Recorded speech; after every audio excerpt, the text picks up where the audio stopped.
Salam, bersyukur Tuhan terus memelihara kita, memberkati kita. Saya akan kembali memberikan renungan singkat untuk kita semua.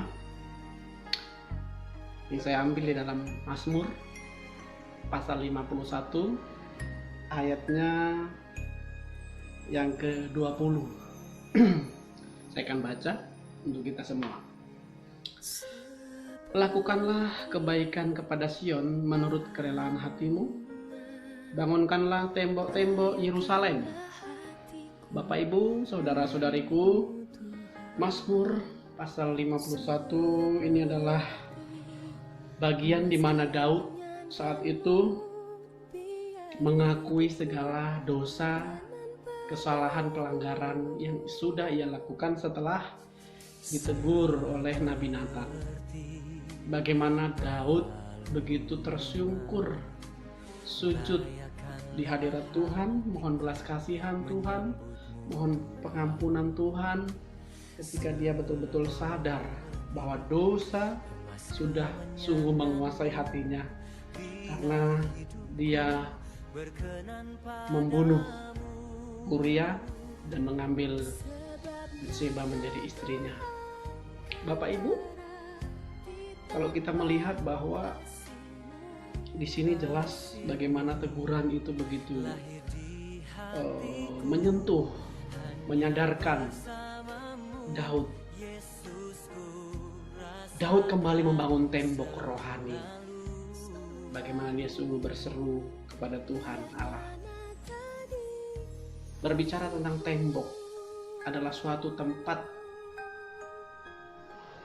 perlindungan, ya. Kalau dahulu kala setiap kerajaan pasti memiliki yang namanya tembok untuk melindungi diri dari serangan musuh.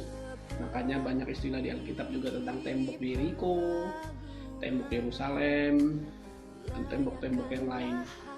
Ya, di Tiongkok juga ada salah satu tembok besar, namanya sangat terkenal, ya, tembok besar Cina, 8.000 kilo lebih, ya. Ketika dinasti Ming membangunnya menjadi perlindungan bagi rakyat Tiongkok saat itu dari serangan musuh. Jadi membangun tembok rohani artinya kita harus betul-betul mengawalinya dengan pertobatan yang sungguh, pertobatan yang betul-betul di hadapan Tuhan, seperti Daud. Karena membangun tembok rohani adalah melibatkan pekerjaan Roh Kudus. Manusia lama kita hancurkan, kita gempur, kita tinggalkan, dan kita membangun manusia baru.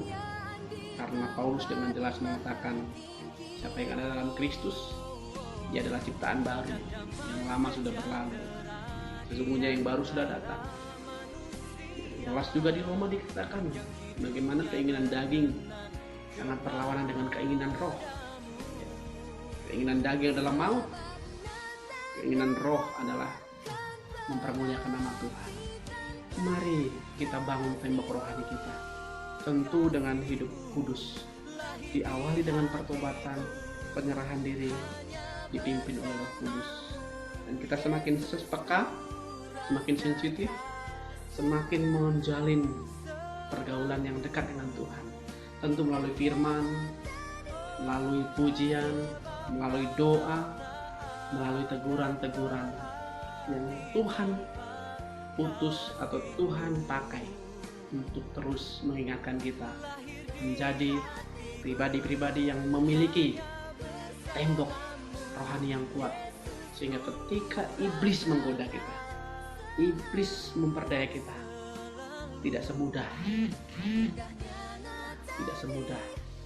yang iblis bayangkan, karena kita memiliki tembok yang sudah kita bangun teguh, kuat, bersama dengan Roh Kudus, Allah yang selalu ada di dalam hati kita, melindungi, menyertai, bahkan memelihara, membentengi seluruh hidup kita. Terima kasih Bapak Ibu, kiranya renungan ini sungguh memberkati kita.